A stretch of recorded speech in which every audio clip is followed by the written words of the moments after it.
চীনের তিব্বতে আজ সকালে শক্তিশালী ভূমিকম্পে অন্তত ৫৩ জন নিহত এবং আরও বহু মানুষ আহত হয়েছেন। এই ভূমিকম্প রাজধানী ঢাকাসহ দেশের বিভিন্ন স্থানে অনুভূত হয়েছে। এছাড়া এ কম্পন ভারত, নেপাল, ভুটান থেকেও অনুভূত হয়েছে। পরে বেশ কয়েকবার আফটারশকও হয়।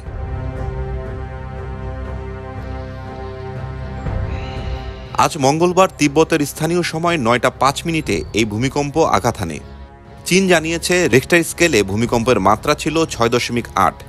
তবে যুক্তরাষ্ট্রের ভূতাত্ত্বিক জরিপ সংস্থা ইউএসজিএস জানায় ভূপৃষ্ঠ থেকে ১০ কিলোমিটার নিচে আঘাত হানা এই ভূমিকম্পের মাত্রা ছিল ৭.১। চীনের বার্তা সংস্থা সিংহুয়ানের বরাত দিয়ে এএফপি জানায় ভূমিকম্পটির উৎপত্তিস্থল চীনের জিজাং স্বায়ত্তশাসিত অঞ্চল।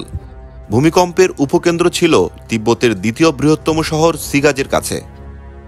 বাংলাদেশের আবহাওয়া অধিদপ্তরের ভূমিকম্প পর্যবেক্ষণ ও গবেষণা কেন্দ্রের সহকারী আবহাওয়াবিদ ফারজানা সুলতানা দ্য ডেইলি স্টারকে বলেন, আজ সকাল ৭টা ৫ মিনিট ১৬ সেকেন্ডে রাজধানী সহ দেশের বিভিন্ন স্থানে ভূমিকম্প অনুভূত হয়েছে। এটি মেজর ক্যাটাগরির ভূমিকম্প।